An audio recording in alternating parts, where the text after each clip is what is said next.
사랑의 원자탄이라고 불리우는 손영원 목사님을 아십니까? 이 책은 그 목사님의 따님이 쓰신 그런 책입니다. 이 손영원 목사님은 일제강점기 시절에 신사참배를 거부하고 그래서 종신형을 받게 됩니다. 그래서 감옥에 복역하다가 8.15 해방을 맞이해서 석방되었습니다. 그리고 6.25가 발발하던 2년 전인 1948년 여순 반란 사건대 공산당원들에게 두 아들을 잃게 됩니다. 이 두 아들이 미국으로 유학 가게 되어 있었는데 두 아들을 잃게 됩니다. 물론 두 아들이 끝까지 믿음을 지켰기 때문에 그런 일이 그렇게 된 거죠. 순교한 것입니다. 그런데 두 아들을 죽인 사람을 살려낼 뿐만 아니라 지옥 가는 그 영혼을 두고 볼 수 없어서 자신의 아들로 삼습니다. 양자로 삼아서 그 사람을 하나님의 사람으로 변화시킨 그런 목사님이십니다. 그래서 우리가 사랑의 원자탄이다, 그렇게 우리가 부르고 있습니다. 세상에는 선한 사람도 많지만 악한 사람도 얼마나 많은지 모릅니다. 악하다는 기준을 어디에 두느냐에 따라서 좀 달라질 수는 있겠지만 그래도 그냥 평범하게 그냥 보통 우리가 생각하는 선에서 생각해봐도 세상에 악한 사람들이 의외로 많은 것을 보게 됩니다. 당연히 하나님 기준으로 보면 세상에 선한 사람은 단 한 사람도 없습니다. 물론 선한 모습들, 선한 행동들은 있겠죠. 그러나 온전히 선한 사람은 없다는 것입니다. 생각해 보십시오. 여러분, 이렇게 하얀 백지가 있다고 생각하죠. 그런데 내가 여기다가 볼펜으로 쫙 줄을 그었어요.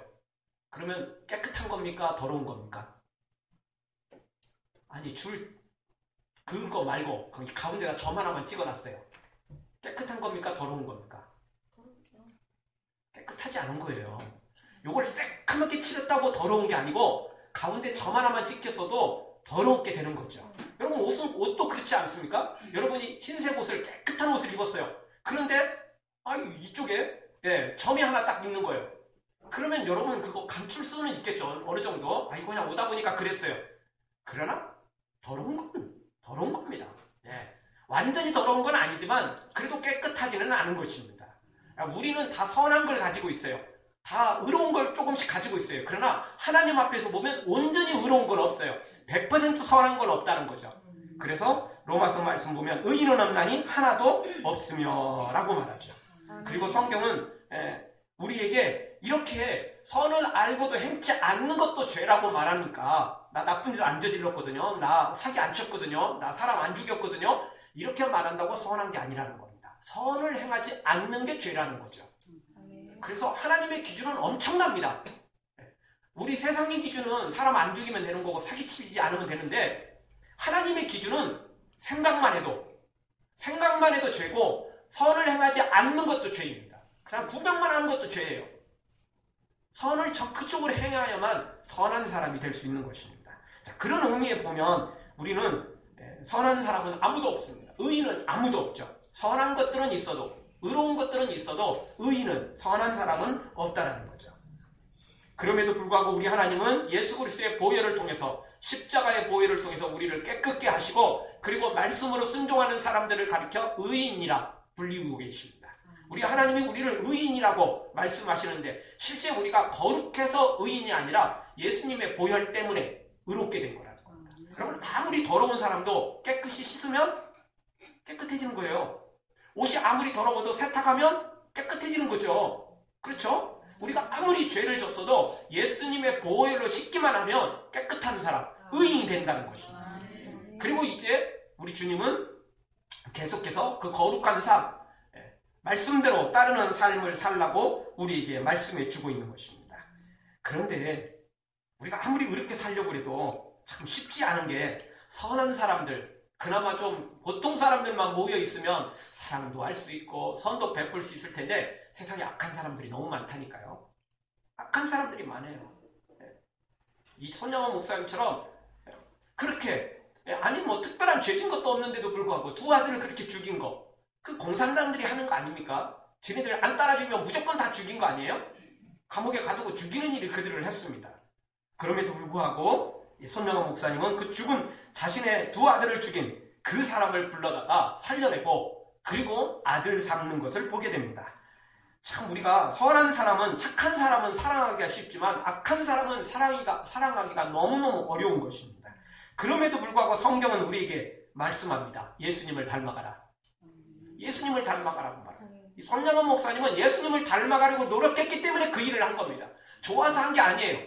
그분은 원래 그냥 처음부터 원래 그냥 사랑의 사람이었기 때문에 그런 게 아니에요. 단지 예수님을 닮아가려는 이유 하나로 그렇게 한 것입니다.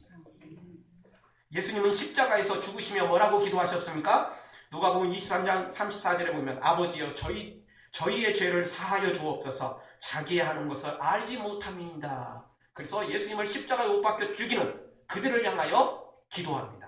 용서해달라고 말합니다. 저들이 알지 못해서 저런 거니까 기회를 다시 한번 달라고 기도하고 있는 것을 보게 됩니다. 자신에게 누명을 씌우고 잔인하게 죽이는 그들을 욕하거나 저주하지 않고 기도하시는 예수님. 왜 그랬을까요? 그들이 예뻐서? 그게 아닙니다. 그들의 영혼을 생각했기 때문입니다.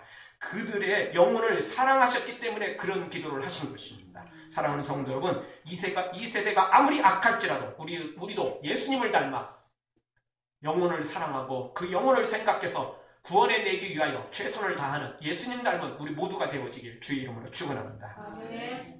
오늘 성경을 통해서 우리에게 첫 번째 주시는 말씀은 할 수 있거든 모든 사람으로 더불어 평화하라는 것입니다. 이 놀라운 사랑을 받은 우리가 그러면 어떻게 살아야 되느냐는 겁니다.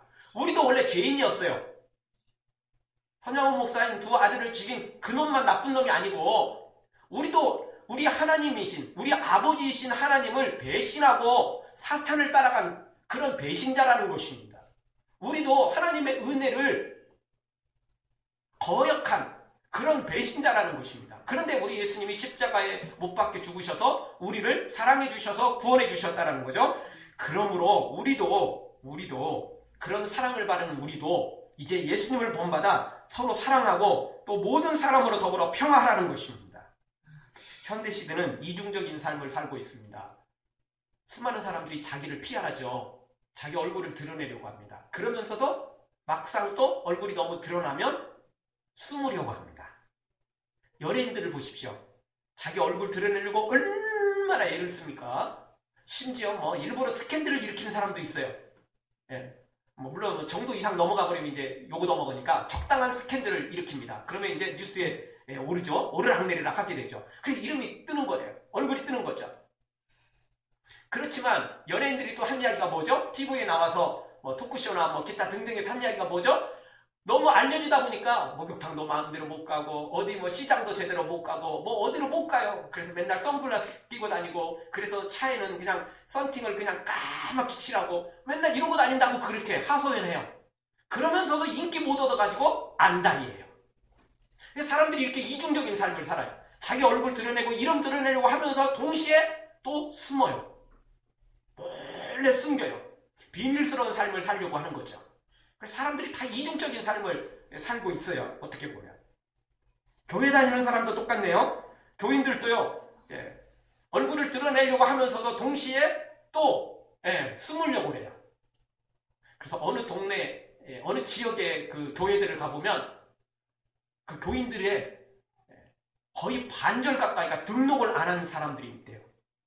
그 교회에 출석하는 교인들 중에 거의 반절 가까이가 등록을 안 하는 사람들이 있대요. 왜 그렇죠?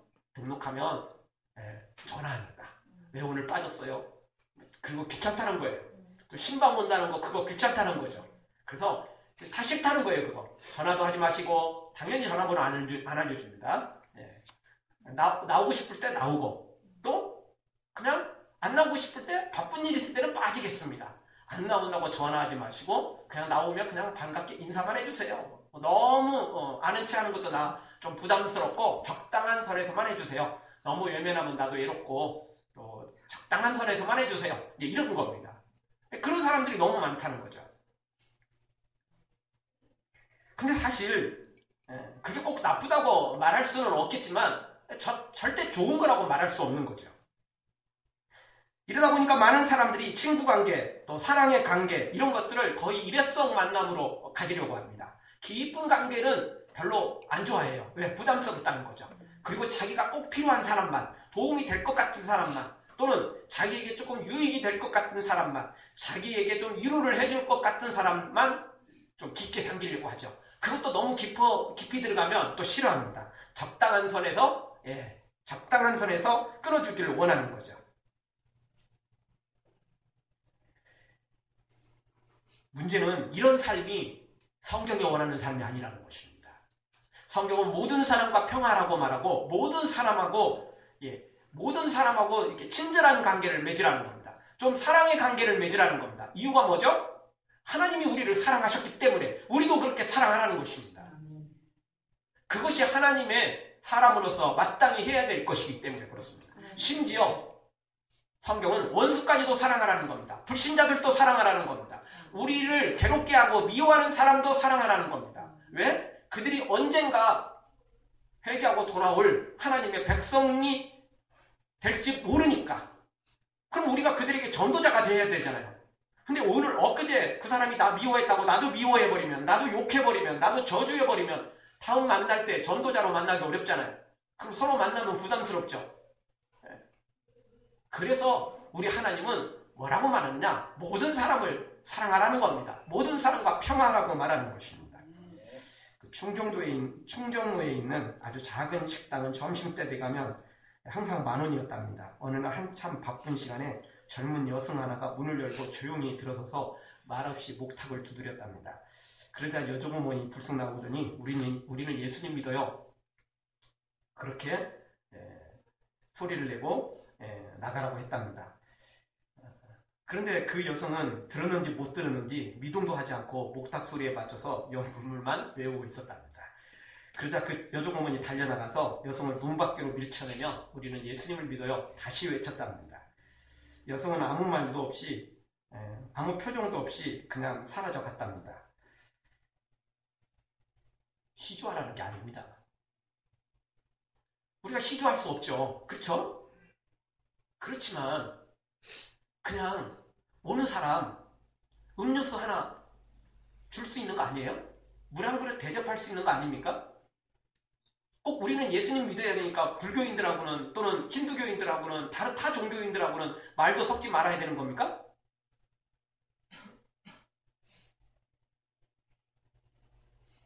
그런 무례한 기독교인이 되서는 안 된다는 것입니다. 왜? 단순히 그냥 윤리적으로 살기 위해서요? 단순히 그냥 착한 사람이 되기 위해서요? 그렇지 않은 겁니다. 그 영혼을 생각해서 그러라는 것입니다. 우리의 사랑이 그 영혼을 감동시키고 우리의 사랑이 그 영혼을 구원할 수 있는 통로가 되기 때문에 그렇게 하라는 것입니다. 우리도 그런 배신자 입장이었는데 우리도 하나님 앞에 하나님 앞에 감히 나올 수도 없는 죄인이었는데 우리 하나님이 우리를 받아주셨잖아요. 그러니까 우리도 모든 사람들에 대해서 그렇게 하라는 겁니다. 그래서 할 수만 있거든 그 사람과 평화하고 할 수만 있거든 그 사람들을 구원할 수 있는 길을 열어놓으라는 겁니다. 그것이 주님이 우리에게 그렇게 말씀하시는 것입니다. 설사 전도 대상이 아니더라도 우리는 선을 베풀고 평화해야 됩니다. 왜? 그들이 지옥에 가기 전까지는 모두 다 하나님의 형상대로 지음받은 하나님의 사람이기 때문에 그렇습니다. 사랑하는 성도 여러분, 무리한 모습을 버리고 할 수만 있거든 예수님의 이름으로 선을 행하고 모든 사람과 평화하는 우리가 되어지기를 주의 이름으로 축원합니다. 두 번째 주시는 말씀은 원수 갚는 것은 하나님께 맡기라는 것입니다. 19절 말씀을 보십시오. 내 사랑하는 자들아 너희가 친히 원수를 갚지 말고 진노하심에 맡기라. 기록하였으되 원수 갚는 것이 내게 있으니 내가 갚으리라고 주께서 말씀하시니라. 주님이 말씀하셨다는 것입니다. 원수 갚는 건 주님이 하실 일이라는 겁니다. 우리 하나님이 누구십니까? 재판장이십니다. 우리 하나님이 누구십니까? 심판자십니다. 만왕의 왕이시라는 겁니다. 근데 왕을 제쳐두고 내가 왕 노릇하고 심판자 노릇하고 그러면 안 된다는 거죠. 여러분 세상 법정에도 경찰이 있습니다. 검사가 있습니다. 판사가 있죠. 근데 내가 경찰 놔두고 내가 체포하고 물론 어떤 사람을 지금 막 칼 들고 막 죽이려 하고 있고 지금 큰 나쁜 짓을 저지르고 있다면 현행범이니까 잡아야죠. 그렇다고 내가 막 구금시켜가지고 내가 막 알아서 막 취조하고 이럴 수는 없어요. 잠시 억류해놓고 경찰 부르는 거지 내가 경찰 노릇도 하면 안 되는 거죠. 적당한 선에서 끝내야지. 내가 경찰 아니잖아요. 내가 검사 아니잖아요. 내가 판사도 아닌데 내가 너 죄졌어. 너 이거는 사형에 해당되는 거야. 그리고는 내가 총살시킬 수는 없는 거 아니겠어요? 그거는 판사가 할 일입니다. 그럼 내가 할 일이 아니라는 것입니다. 그런데 우리 하나님이 심판자라는 거죠. 우리 하나님이 재판장이시라는 겁니다. 그런데 내가 하나님을 대신해서 내가 재판해버리면, 내가 심판해버리면 그건 월권행위입니다. 그거는 범죄 행위가 되는 거죠. 그럼 우리가 할 일은 뭐죠? 경찰에게 고소하는 겁니다. 현행범인 경우에는 억류를 할 수 있겠죠. 그러나 곧바로 경찰에 연락해야 됩니다. 그리고 재판을 받아야죠. 똑같습니다. 우리가 하나님 앞에 고소할 권한은 있어도 우리가 실제 그 사람을 재판해서 내가 형량을 내리고 또 형을 집행할 권리는 나에게 없다는 것입니다. 그래서 오늘 19절 말씀, 원수 갚는 것이 누구에게 있다고요? 내게 있으니 누구? 하나님에게 있다는 겁니다. 우리에게 있는 게 아니고 하나님에게 있다는 것입니다. 하나님이 왕이시니까, 하나님이 재판장이시니까. 만약 그것을 내가 해버리면 하나님을 업신여기는 것입니다. 하나님을 멸시하는 것입니다. 따라서 오늘 우리는 원수 갚는 건 하나님께 맡겨야 됩니다. 그냥 우리가 할 일은 뭡니까? 하나님께 고소하는 것입니다. 그리고 우리는 끝까지 그냥 사랑할 수 있는 대로 사랑하는 것입니다. 그것이 더 큰 원수 갚는 길 중에 하나입니다. 여러분 생각해 보십시오. 사탄이 우리를 공격했어요. 악한 자가 우리를 공격했어요. 그럼 우리가 손해보잖아요. 근데 내가 또 악으로 악을 갚았어요. 그 악을 못 참아갖고 내가 악을 갚았어요. 그러면 나는 어떻게 되죠?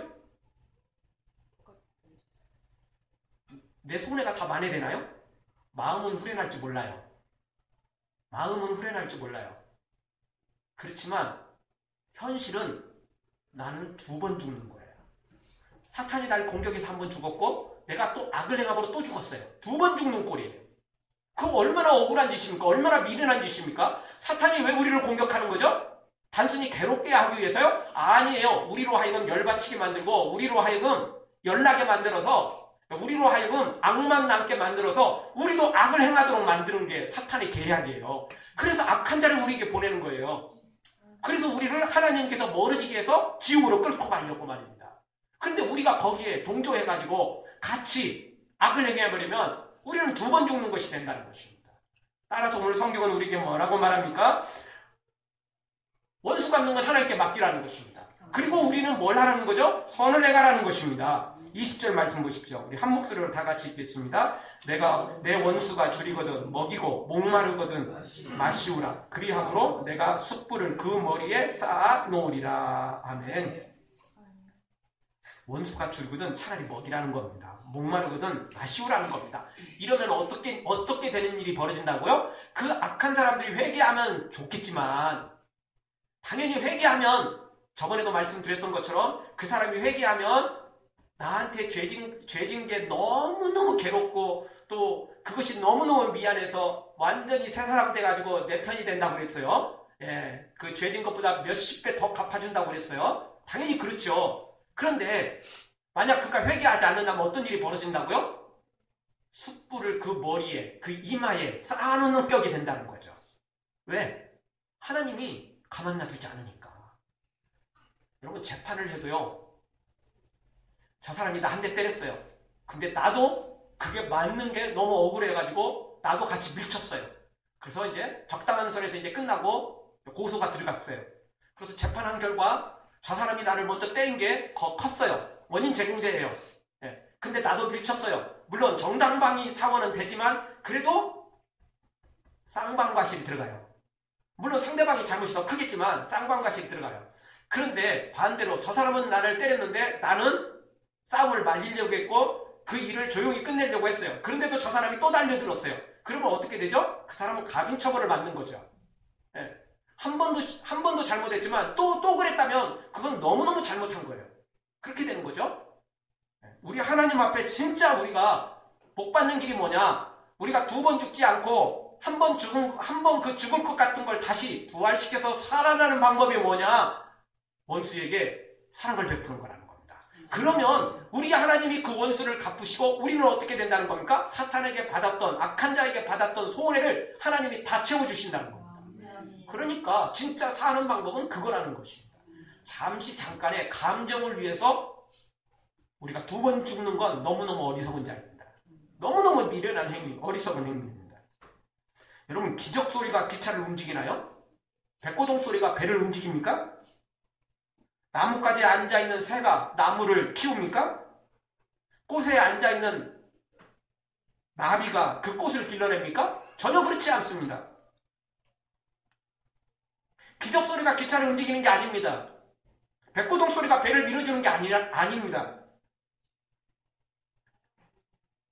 새가, 나비가 그 나무를 키워주고 꽃을 피우는 게 절대 아니라는 것입니다.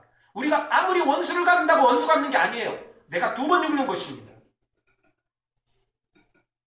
그러면 어떻게 하는 것이 진짜 원수를 갚는 겁니까? 그리고 진짜 내가 사는 길입니까? 원수를 갚지 말고 하나님께 맡기라는 겁니다. 그러면 하나님이 그 원수를 친히 갚아주실 것이고, 원수를 갚는 걸로 끝나지 않고 나에게는 복을 주신다는 겁니다. 손해본 거 다 채워주시고, 그동안 부족했던 거, 억울했던 거 하나님이 다 해결해 주신다는 것입니다. 그러니까 진짜 복 받는 길을 가자는 것입니다. 너 죽고 나 죽고 다 죽어버리면 뭔 소용이 있겠어요. 그게 사탄이 노림수인데, 그게 사탄이 원하는 건데, 상대방도 살리고 나도 사는 거, 최악으로 아무리 안 돼도 상대방은 어떨지 몰라도 나만은 살아야 되지 않겠습니까? 그것이 진짜 지혜로운 사람이 아니겠느냐는 것입니다. 사랑하는 성도 여러분, 원수 갚는 건 하나님께 있음을 굳게 믿고 믿음으로 여러분들은 선을 베푸는 여러분들 되어지길 주의 이름으로 축원합니다. 요셉은 자신을 노예로 팔아버린 형들을 용서합니다.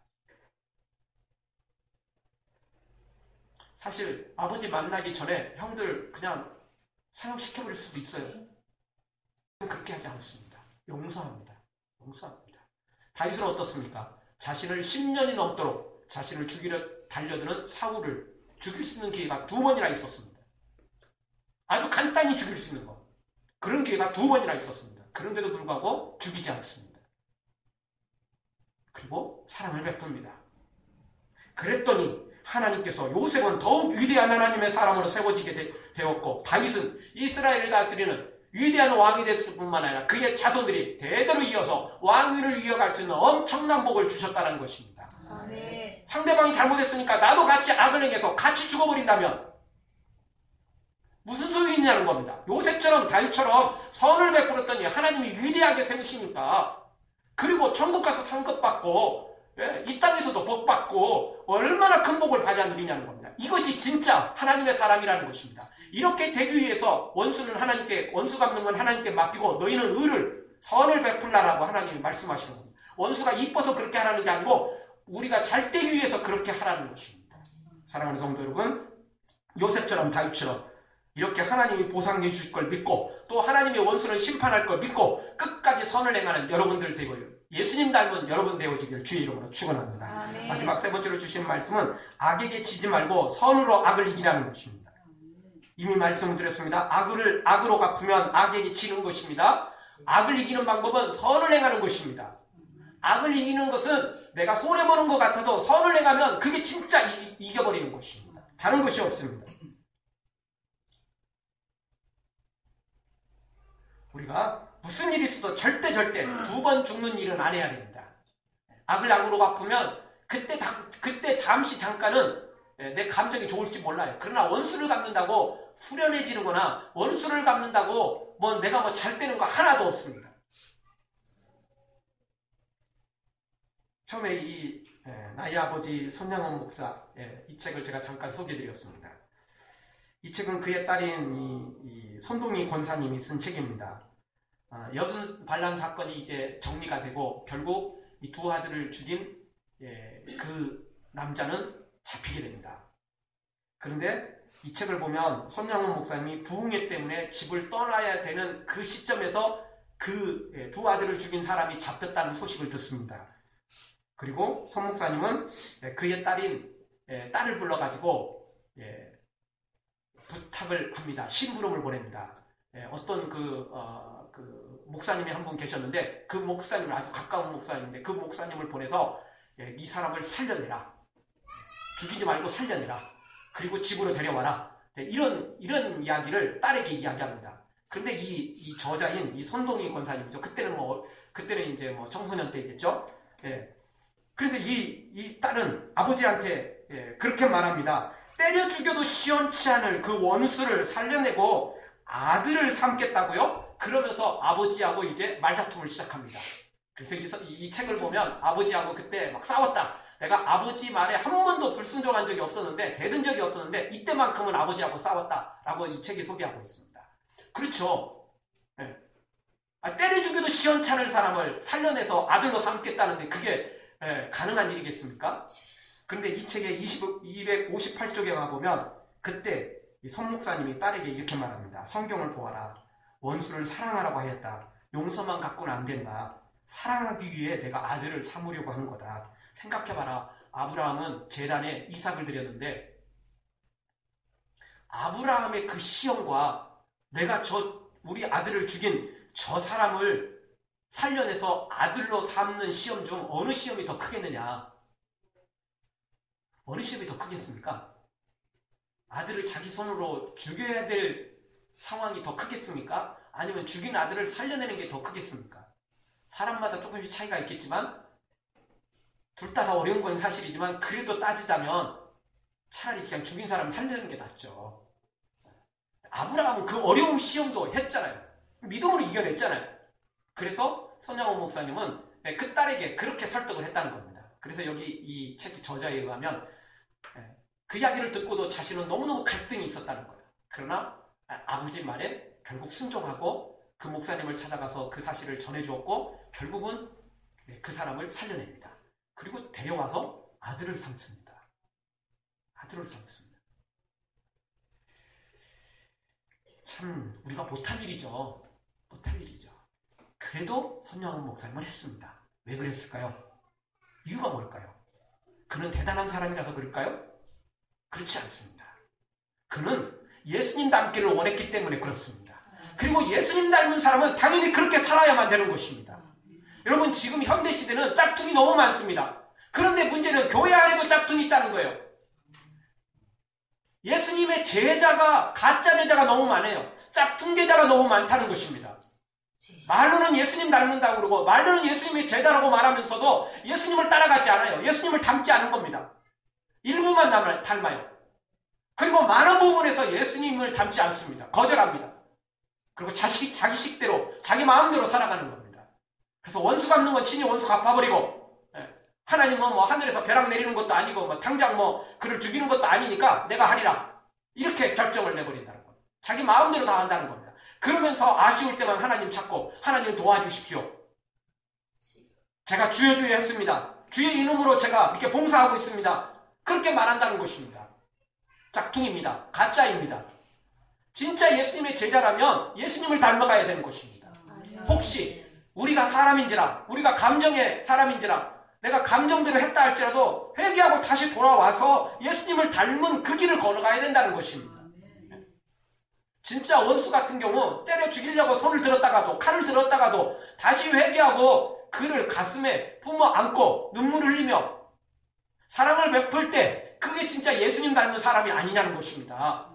단순히 원수가 이뻐서 그렇게 하라는 게 아니에요.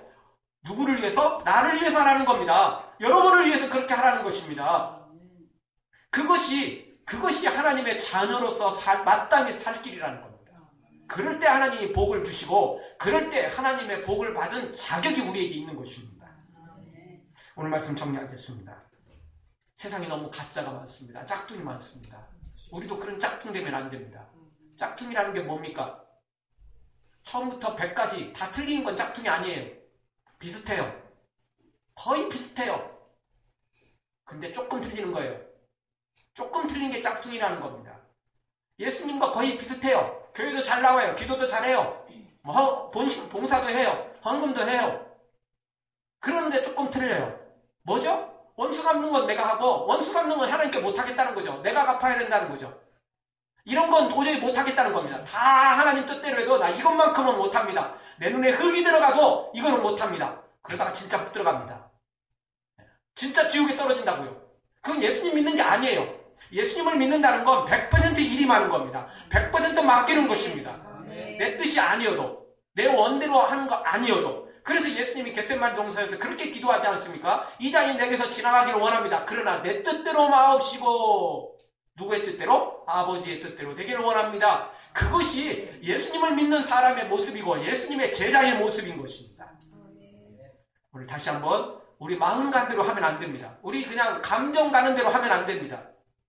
우리의 욕심과 정욕대로 하면 안 된다는 것입니다. 하다가도 내려놔야 됩니다. 그리고 가다가도 뒤돌아서야 됩니다. 그리고 이제는 예수님을 닮은 모습을 보여야 됩니다. 우리가 작은 예수가 돼야 됩니다. 우리가 진짜 예수님의 참 제자가 돼야 된다는 것입니다. 우리 모두 다 예수님 닮은 삶. 오늘 성경은 단순히 윤리적인 걸 이야기하고 있지 않습니다. 이미 말씀을 드렸던 것처럼 내가 원수를 갚아버린다면 그거는 우리 하나님을 업신여기는 겁니다. 우리 하나님을 멸시하는 겁니다. 우리 하나님을 왕으로 아버지로 대접하지 않는 것입니다. 그것은 성령을 해방하는 것이며 하나님을 회방하는 것이 되는 것입니다. 그래서 이렇게 하지 말라고 말씀하는 겁니다. 오늘 우리 모두 다 예수님을 본받아 어떻게든 예수님을 닮아가고 정말 정 못하겠거든 흉내라도 내려고 하면서 그렇게 하다 보면 성령께서 우리를 도우실 것이고 그렇게 하다 보면 우리가 어느 순간 예수님을 닮아가게 되더라는 것입니다. 여러분 우리가 밥 먹을 때도요 정말 이거 맛없다. 왜 이렇게 밥도 맛없게 없냐 이러면요 더 맛없어져요. 더 짜증나고 더 입맛 없어져요. 그러나 아무리 맛없어도 야야 진짜 이거 맛있다 맛있다 이러다 보면 그래도 조금 입맛이 조금 생겨요. 그래도 생긴다고요. 맛없어도 그냥 맛있다고 먹으면요 좀 더 맛있어져요. 진짜 맛있는 건 아니겠지만 그래도 조금 더 맛있어진다니까요.